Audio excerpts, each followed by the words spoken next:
So time frame per day with devices, Tony. Well, we're what's your trying to opinion do on a that? device, trying to get it to work. The general consensus is about 2 hours a day. That may be split at different times. There is a maximum of 2 hours a day on an ordinary weekday. The problem is at weekends, the person may want a lot more. But the recommendation is still at the weekend, about 2 hours a day. The problem is they're missing out on so many other things. And one of them is, so what some parents will do is say, right, one day at the weekend, no computers at all, either Saturday or Sunday. No one in the family, oh dear, can have a computer, not even free zone. Otherwise, I say, it is a risk of addiction. Yeah. Okay, great. Because I know that tends to come up a lot with families, so it's great that we've got some insight there.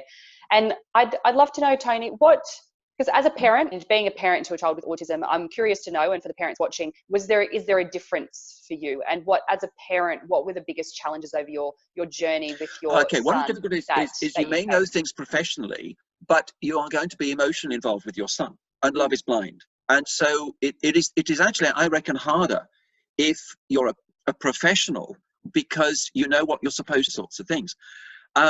But also you know what to do, but you think, am I the right person to do that? Does it need someone who's more objective in that way? So I think as a parent and professional, there's more uncertainty and self-doubt. It's not easy, but you also see the warning signs, and you may know too much of the problems. For example, my son became a drug addict, and he's still a drug addict, for emotion management strategies and for a variety of reasons. And it's hard. It's tough. Yeah. So thanks for sharing that, Tony. There's a big difference between being the professional and being the parent, I would imagine. And you're right, it is that emotional attachment. But it's also the disruption it causes to the family, because there's a view by his two sisters that he's had more than his fair share of attention. You let him get away with it. We weren't allowed to do that. And he falls. And the dynamics, because you have to explain it to the other kids, and you have to try and be equitable in what you're doing, and the exposure, and then the kids feel they've got to be extra good because mum and dad are stressed out, and it causes, when my friend embarrassing, and things like that.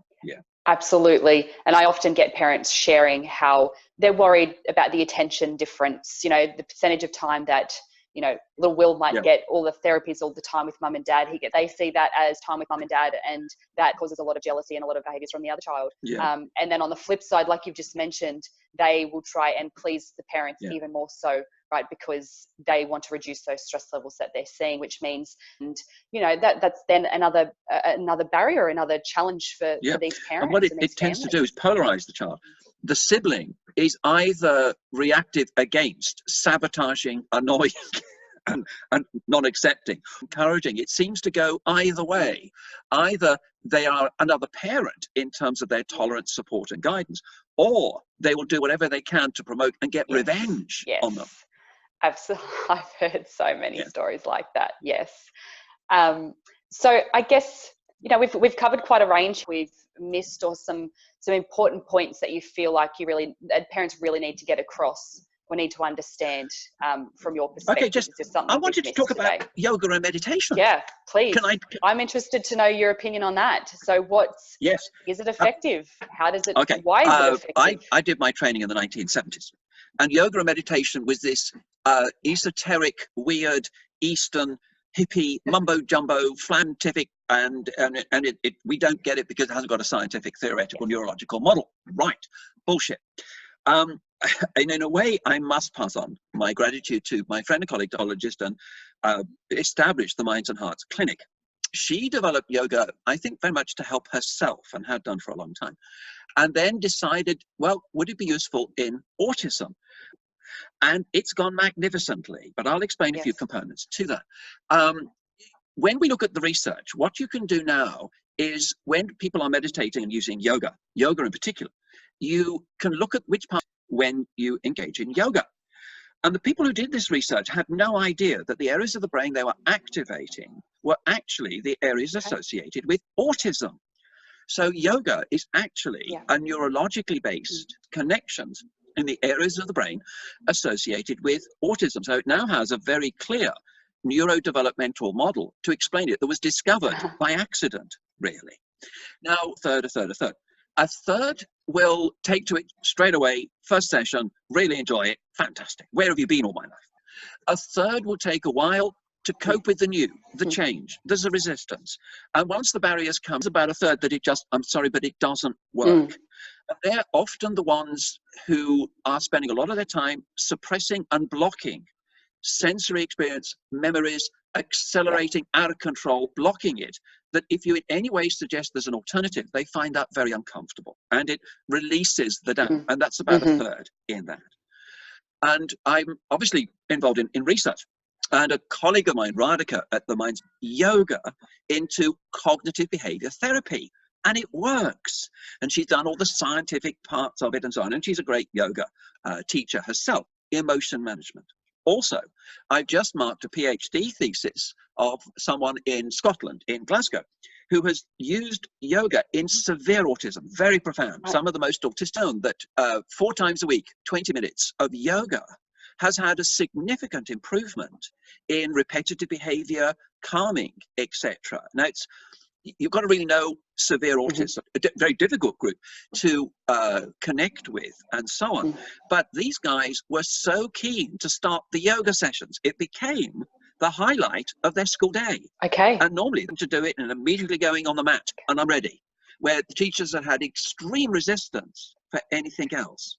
So I think we're at a dawning of a recognition, yoga, meditation, mindfulness, theoretical underpinning for what they're doing. Neurologically, it's the right thing to do. It's often enjoyable and it's beneficial. So from a skeptic, I am now doing a quick commercial for you. Beautiful. Well, thank you. Thank you, Tony. And you can use that bit, just that bit, if you want. Thank you. I appreciate that. Thank you. And it's so great that there's more and more research being done, because often, you know, trauma and certain other needs and PTSD and those types of things, other mental health illnesses, but not necessarily around children and special needs. So it's really great to hear. There are also publications. Jessica Kingsley Publishers now have about 4 or 5 books, some of which have been written by parents and yoga teachers, teenagers and so on. So Jessica Kingsley, jkp.com. There are quite a few books and resources. But if we're dealing with yoga, I do think you need a yoga expert who really gets autism for it to be successful. I don't think every yoga teacher would automatically know what to do. Absolutely. And that's what a lot of the time when I have conversations with families, and, you know, you could go to a group yoga class down the road. However, they're not trained in that one-on-one work with children like I get to do. That's the model I work from. So it's a very different field when you understand when you're trying to understand what's going on in that brain, and you've got the time in both elements. Yeah. One of the problems in autism is you usually have only one go, whether it works or not. And if it works, great. If it doesn't, and it may be the person, not the yoga, then often I'm not doing that. It was no good. And so if you're going to do it, that's it. I'm not going in those postures. They didn't work. I didn't like it. Brings back bad memories. And I don't want to do that. Certainly. And I think in all the children I've worked with, there's been one that has just absolutely refused, and it angered him, you know, and hatred, you know. So that's just one child out of the many that I've worked with so far. But that's what you're saying, right? Is that it treat those emotions, and get into that mindful zone. It starts, all those suppressed emotions start to filter up, and it's very uncomfortable. You open a can of worms in a way. And that can be the risk that you face, because a part of yoga is the ability to face some of those components within yourself and past experiences. Life suppressing them and don't want them released or accepted. And we have to respect that, and we'll have to find something else. Yeah, absolutely. Yeah, perfect.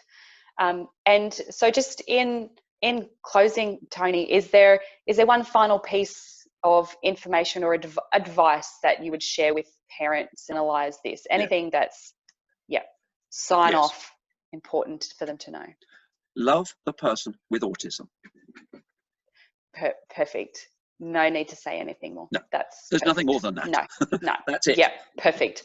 Thank you so much, Tony. This has been I really feel like there's going to be a lot of shoulders dropping after watching this with you. A lot of just, and parents can start to see there's a bit of hope and faith, and just to be more present with their child. And as you're saying, just bring in the fun again.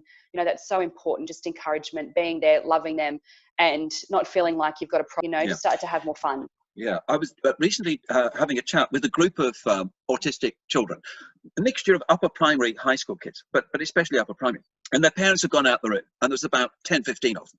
And I said, okay, guys, they're not here. And they nearly all said to spend more time with me. It was not to give me more computer time. It was to spend more time with me. And I thought, wow, that's so true. Wow. Wow. Perfect. Thank you so much, Tony. That's a really great hard-hitting message to take home. We'll stop the recording. And well, for anybody that wants to get in touch with you, Tony, I know that you've got books as well, but how could people get in touch with you if they wanted to reach out and work with you, or get more information? Okay, first of all, if you go to YouTube and Ask Dr. Tony, there's a lot of answers to questions that I've given. Also, my webpage, tonyatwood.com.au, on new referrals. I have a commitment to those who I've seen over the years to follow them through. Sometimes I can do a diagnostic assessment, a one-off at the Minds and Hearts Clinic on a Wednesday, or review someone with complex autism to access the expertise. But I can't provide ongoing. It's just an exploration of what's going on here and all the decades of experience I've had. But that's it. Okay, thank you so much. Yeah. And I'll pop those links in for those of you watching. I'll pop all the links below, actually, with wherever you're watching this from. So yeah, thank you all for joining us. Okay, thanks, Jess. Yeah, thanks, Tony. Bye, everybody. Bye.